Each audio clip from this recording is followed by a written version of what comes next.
Fala aí, pessoal, a gente está aqui para continuar a nossa aula sobre invasões estrangeiras no Brasil.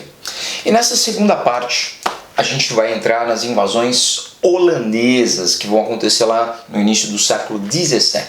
Tudo bem? Lembrando que na aula passada nós falamos sobre as invasões francesas. No caso das invasões holandesas, elas terão um impacto muito maior do que as invasões francesas. A gente viu que os franceses não deixaram uma herança importante para a história brasileira. Já os holandeses, pessoal, a invasão que eles vão promover no litoral brasileiro vai ter um impacto grande para a continuidade da nossa história. Então, vamos estudar o assunto com atenção, com mais detalhamento. Para isso, pessoal, a gente vai falar um pouquinho dos antecedentes. A gente vai ter que voltar um pouquinho lá para o século XVI, tudo bem? Século XVI, para poder entender algumas coisas que vão levar à invasão holandesa aqui no Brasil. A gente vai dar um pulinho lá em Portugal. Vamos começar olhando a história da Europa, fazendo um panorama aqui em alguns países europeus, começando por Portugal. Pois bem, Portugal, pessoal, foi a grande potência no início do século XVI, a maior potência do mundo, foi pioneira nas grandes navegações, a primeira a chegar nas Índias, possuía vastos territórios na África. Mas a gente viu que ali por volta de 1520, 1530, a Espanha descobriu o ouro na América, como a gente viu em aulas anteriores, os incas, os astecas, né? E isso fez com que a Espanha ultrapassasse Portugal. Portugal continuou sendo uma potência, mas não era mais a principal, né? Por exemplo, quando o rei Dom João III assumiu, ele vai assumir um reino poderoso, rico, né? Mas que já iniciava um processo de decadência. Ele foi um rei importante, bem importante inclusive para nós, porque foi ele que decidiu pela colonização do Brasil lá na década de 1530. Foi ele que criou o sistema de capitanias, o governo geral, que nós comentamos aqui em aulas anteriores, tá? Dom João III, pessoal, ele foi um grande rei, mas já no início da decadência de Portugal. Ele é considerado um bom rei, os portugueses consideram ele aí um rei bastante habilidoso, um político habilidoso, porém ele foi um cara muito azarado na vida pessoal. Para vocês terem uma ideia, ele teve 5 filhos homens, 5. E ele enterrou os 5. Todos os 5 morreram antes dele. Veja isso. Para não dizer que não foi um desastre total, né, aí para a sucessão do trono, afinal, né, ele tinha que ter um filho para continuar, né, a dinastia de Avis. Ele teve um menino chamado Joãozinho, que viveu até os 17 anos. E pouco antes de morrer, o Joãozinho ele casou e engravidou a esposa, para sorte do Dom João. Quando o Joãozinho morreu, nasceu logo na sequência Dom Sebastião. Pessoal, Dom Sebastião era neto do Dom João III e ele vai herdar a coroa do avô. Em 1557, quando Dom João III morre, lá na metade do século, Dom Sebastião ele vai herdar a coroa do avô. Pois bem, ele tinha 3 anos quando o avô dele morreu, ele vai assumir efetivamente só depois de um tempo, né? Só depois de um tempo. Enquanto isso, o irmão do Dom João III ele foi o regente do trono de Portugal, o Dom Henrique, cardeal Dom Henrique. E o Dom Sebastião, pessoal, ele foi criado num meio muito religioso, né? O tio, avô dele, né, o irmão do Dom João III, que era regente do trono, era cardeal Dom Henrique. E ele cresceu num meio extremamente religioso. A gente vai ver que ele vai crescer com uma obsessão, uma loucura em torno da história das cruzadas. Lembra das cruzadas? A conquista de Jerusalém, aquela história lá do século XII, XIII. Pois bem, Dom Sebastião vai crescer com um sonho de ele ser o responsável por retomar Jerusalém dos muçulmanos, por ser aí o rei cristão que vai devolver a cidade de Deus para a Europa. Enfim, a coisa foi tão longe que ele, quando assumiu efetivamente a coroa, ele vai trabalhar no sentido de convencer os nobres portugueses a acompanhá-lo nessa jornada, nessa aventura maluca. Como ele era um rei muito religioso, e Portugal era um país muito religioso, vai acabar entrando na onda. E ele vai ter um grande apoio. Ele vai montar um exército enorme e vai partir em direção ao Oriente Médio. No entanto, pessoal, em 1578, as tropas do Dom Sebastião, com ele à frente liderando, vai ser pega de surpresa por muçulmanos e vai ser um massacre lá na cidade de Alcácer e Quibir. Foi um massacre. Ele vai ser morto. A batalha vai ser tão violenta que o corpo dele vai desaparecer no meio daquela confusão, da carnificina, e Portugal vai ficar sem rei e ficar sem boa parte da nobreza que acompanhou essa loucura do Dom Sebastião. E agora? Improvisado, às pressas, Portugal vai coroar Dom Henrique, irmão do Dom João III, que havia sido regente na minoridade do Dom Sebastião. Ele vai ser coroado rei em 1578. Só que ele não vai durar muito, pessoal. Ele já era velho, ele já tinha quase 70 anos. Ele vai acabar morrendo, beleza? Depois de 1 ano e meio, mais ou menos, ele morre. Em 1580, Portugal ficou sem rei novamente. Bom, e agora? Quem vai assumir o trono? Aí você dá uma pausa. Segura, já vou te contar quem vai assumir o trono. Segura. Vamos dar uma olhadinha rápida agora aqui na história da Espanha. Como se desenvolve no século XVI a história da Espanha, né? Ó, vou começar aqui falando para vocês de um rei chamado Carlos V. Pessoal, esse rei ele foi um grande rei no início do século XVI lá na Espanha. Ele foi o rei que estava no trono quando a Espanha descobriu o ouro e a prata, tá entendendo? Ele foi um rei extremamente sortudo que acabou dando terras na região do Sacro Império Romano Germânico. Ele herdou as terras dos Países Baixos, na Holanda, como a gente chama hoje.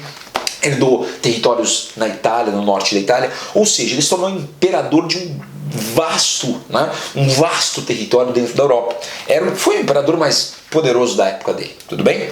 E ó, ele era casado com uma das filhas do Dom João III. Pessoal, ele era casado com uma das filhas do Dom João III, a Joana, e ele teve um filho com ela, Felipe II, que vai herdar boa parte dos territórios do pai, incluindo aí a região da Germânia, os Países Baixos e a coroa espanhola. Pois bem, em 1580, quando finalmente morreu o último rei da dinastia de Avis, houveram alguns pretendentes ao trono. E o Felipe II era o pretendente mais forte. Ele também era neto do Dom João III. Tudo bem que vinha de sangue feminino, vinha do sangue da mãe dele, né? A Joana, que era a filha do Dom João III. Mas a Espanha era uma potência econômica e militar e Portugal estava enfraquecida, porque morreu todo mundo na cruzada maluca do Dom Sebastião. Ou seja, a gente vai acabar chegando aqui numa situação inusitada. Felipe II ele vai reivindicar e vai conseguir a coroa de Portugal. E vai começar um período na história portuguesa que nós chamamos de União Ibérica. A união das duas coroas ibéricas sob o comando de Felipe II de Espanha. A dinastia de Avis acabou, ela se foi e Portugal, pessoal, nunca mais voltou a ser aquela grande potência. O sentimento dos portugueses em relação a isso era um sentimento de extrema infelicidade. Porque um dia eles foram, agora eles não são mais e nunca mais voltaram a ser. Tanto que surgiu em Portugal, olha isso, uma esperança na volta de Dom Sebastião. Afinal, o corpo dele sumiu, então ele não morreu, não é? Será que não? Ele vai voltar para salvar Portugal. E pessoal, essa crença no retorno de Dom Sebastião, ela vai atravessar décadas e vai acabar atravessando séculos. Eles chamam essa crença de sebastianismo. Sebastianismo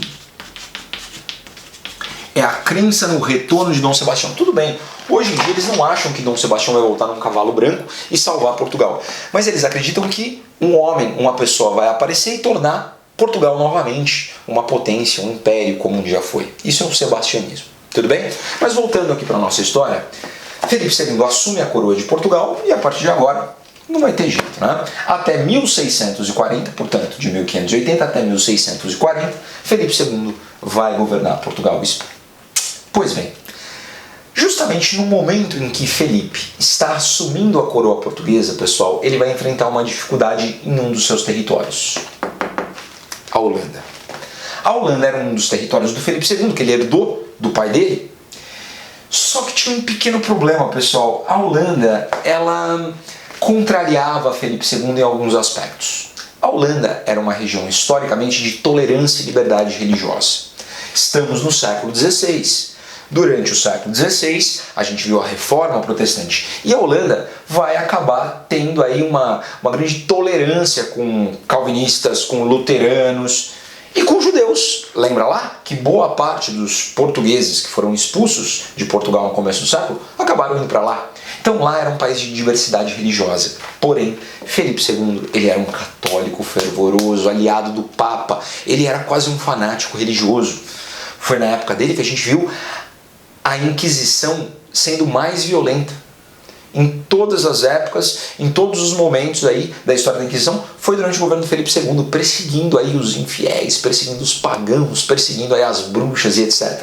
Então, ele, no momento que ele ordenou, que ele subiu ao trono, né, lá da Espanha, que ele se tornou rei da Espanha e rei da Holanda, que era território anexo à Espanha, ele exigiu que os holandeses expulsassem todos os não católicos. Só que os holandeses resistiam a isso. Afinal, a Holanda vai muito bem, obrigado. A Holanda tinha historicamente uma liberdade econômica, né, em relação a outros reinos que a governaram. Né? A Holanda não era um país independente até então, e nesse momento não era independente, tanto que era governado pela Espanha, mas havia uma certa liberdade ali naquela região, uma liberdade política e econômica. Só que agora não tem mais papo. Felipe II queria que expulsasse todo mundo. A coisa chegou num ponto que, em 1572, Felipe enviou tropas para a Holanda para fazer valer a sua lei e começou uma guerra. Essa guerra terminou em 1581 com a vitória da Holanda, que declarou a sua independência.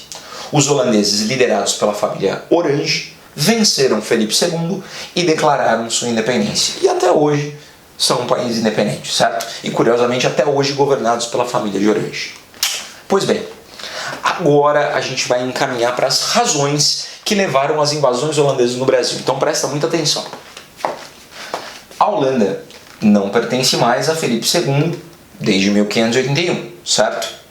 Felipe II não, pelo contrário, ele está muito puto da vida, porque ele perdeu um território bem importante, economicamente importante. Então, que medidas ele vai tomar para tentar evitar que a Holanda mantivesse essa independência, né? Vamos tentar sufocar a Holanda para retomar o controle sobre esse território. Então vamos lá. O que fazer? Ele vai proibir todos os seus territórios de fazerem comércio com a Holanda. Tudo bem? Lembrem vocês que desde 1580, Felipe passou a ser rei de Portugal. E eu falei para vocês em aulas anteriores que havia uma aliança comercial entre Portugal e Holanda no que diz respeito ao açúcar.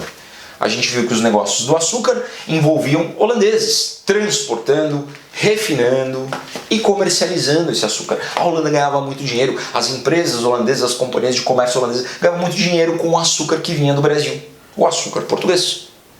No momento em que Felipe II falou, vamos sufocar a Holanda, ele vai proibir esse comércio, ele vai promover uma ruptura desse comércio.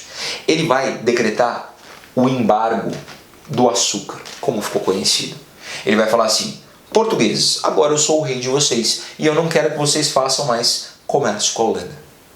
Pessoal, o embargo do açúcar não vai ser nem um pouco legal para a Holanda, que ganhava muito dinheiro com o açúcar brasileiro. Então, aqui está a raiz da invasão holandesa. Eles vão perder um negócio e eles vão tentar de todas as formas recuperar esse negócio. E a gente vai ver que no início do século XVII eles vão tentar e vão conseguir tomar um pedacinho do Brasil para tentar voltar a fazer o comércio do açúcar. No entanto, isso a gente vai tratar no próximo vídeo.